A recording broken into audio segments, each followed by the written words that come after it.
In the modern era of baseball, there have been four second basemen to homer 7 times in a 15-game stretch for the Pittsburgh Pirates. You have Neil Walker in 2013, Jose Castillo in 2006, Gene Alley in 1969, and then you've got Brandon Lowe in his first 15 games as a Pirate, including one on Tuesday. And then he gets the bat taken out of his hand in the biggest spot of the game. Good morning and welcome to OffBeat here on North Shore 9, presented by FanDuel. My name is Alex Stumpf. This is a daily look at your Pittsburgh Pirates. Isn't it funny how often, a team blows out another team one night just for the next night to lose by one run? And you think, man, you could have saved, some of those runs, but, that's baseball for you. That's why there's the Pythagoras and the Pythagorean win-loss record and all that stuff. Tuesday was a frustrating night for the Pirates for a variety of reasons. Mitch Keller did not have a good start. I wrote in my Substack, Book Rule Bucks, how the Nationals were one of the best fastball hitting teams. Keller had been getting great results with the fastball. Strength versus strength matchup goes to the Nationals. Keller was wild, put the Pirates behind early. But in that first inning, down 3-0, Brandon Laauo homered, solo shot. Now, it didn't lead to, a big rally or anything, but those are big runs. Whenever you give up a crooked number early to respond and even just put one on the board,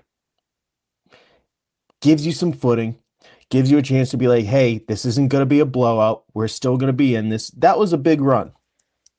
And the Pirates did make it a ball game again, to the point that in the bottom of the 7th inning, down 5-4, Brandon Laau's spot in the order was coming up again. And he's pinch hit for with Nick Yorke, who grounds into a double play.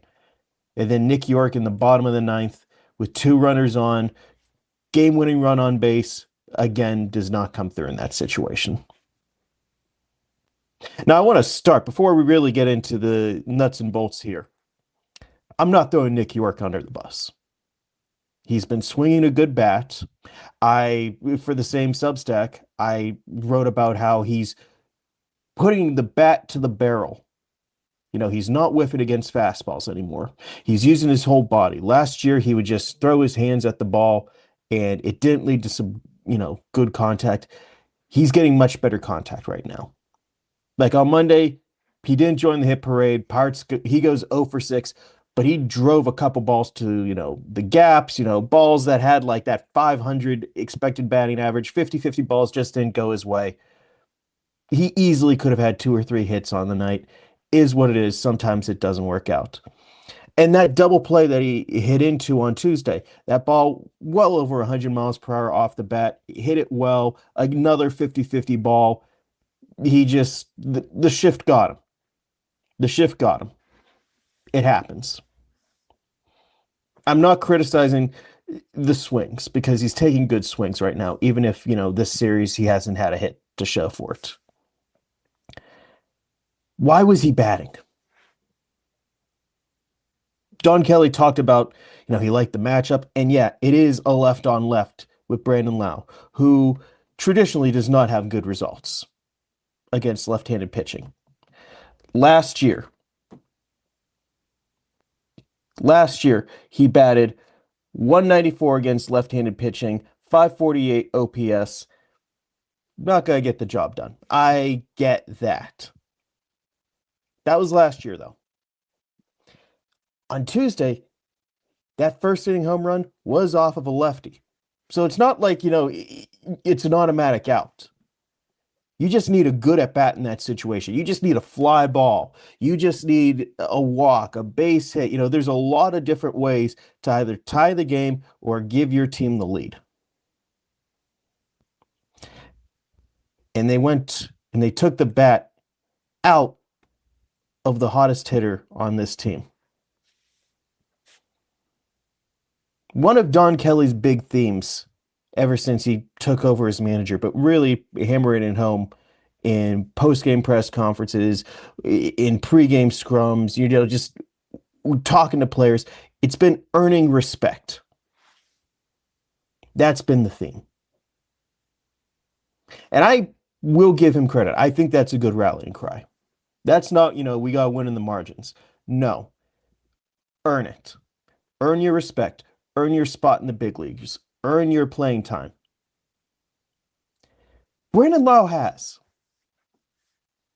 Brandon Lowe earned the playing time before he ever suited up for the Pirates because he was an all-star in 2025 with the Rays, and he was the biggest trade acquisition the Pirates have made since Chris Archer.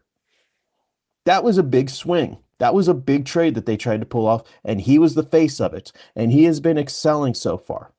You want to talk about earning respect? Brandon Lowe has earned respect for his major league career, knowing that he is someone who is going to compete for an all-star spot, who's going to compete for 30 home run seasons. He is giving this team great at-bats to start his Pirates career. Like I said, one of 4 first basemen to homer 7 times in 15 games, and that's just his first 15 games as a Pirate.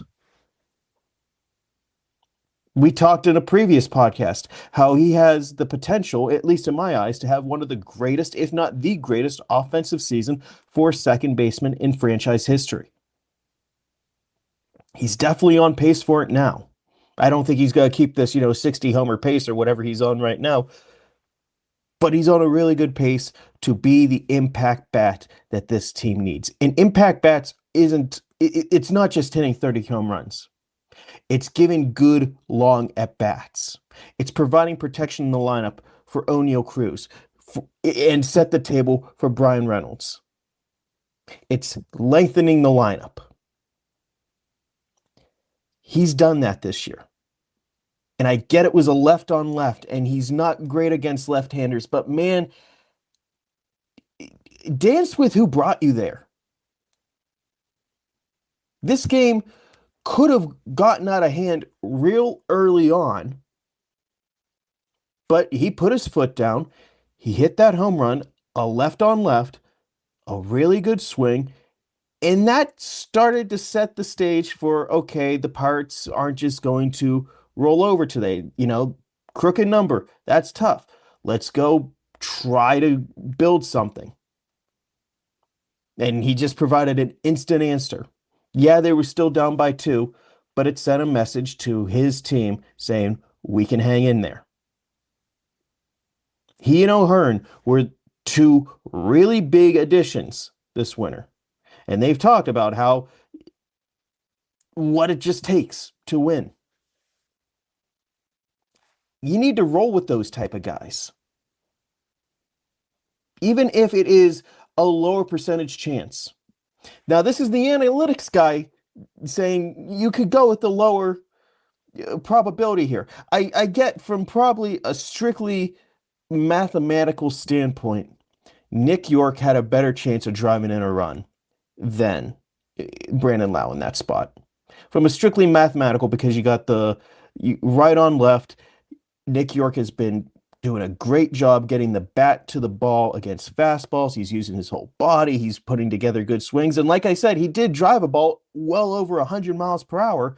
It just stayed on the ground and went right to where the fielder was positioned. I think if you do that at bat over 10 times, half the time a run or multiple runs score. And I'm not necessarily dogging, because, the other half, it was the bad half of the outcomes there. I'm not dogging it just because of that. I'm dogging it because Brandon Lowe has earned that respect. Brandon Lowe is that veteran voice. He is providing everything that this team could have possibly asked for. And he doesn't get the bat in the biggest at-bat of the game. He doesn't get to bat for the final out of the game. That's tough. The theme this year is earning respect. And I look at someone like Oneil Cruz and how the league is starting to view him a little differently. And that's good. That's great. He's becoming potentially the hitter that we all thought he could be. I can't ignore the fact that having an all-star like Laauo hitting behind him isn't impacting how he is being pitched this year. Like, I'm not taking a thing away from Cruz. He put in the work. He's, staying aggressive at the plate. He's doing stuff. But if pitchers know that they have to attack him differently, that's only a bonus for him. Lineup protection. It's something that it's 150 years of baseball theory that supports it. Cruz is earning respect. Reynolds is earning respect. Those are two really important guys, at the top of the order that, Brandon Lowe is going to be sandwiched between those at-bats.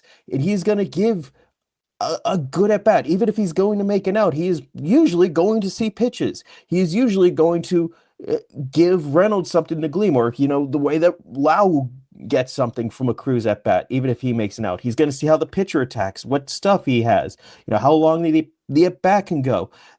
The type of stuff that you want, that pass the baton mentality. That's good. But whenever you get to the big guy in that pass the baton mentality, you got to let him hit.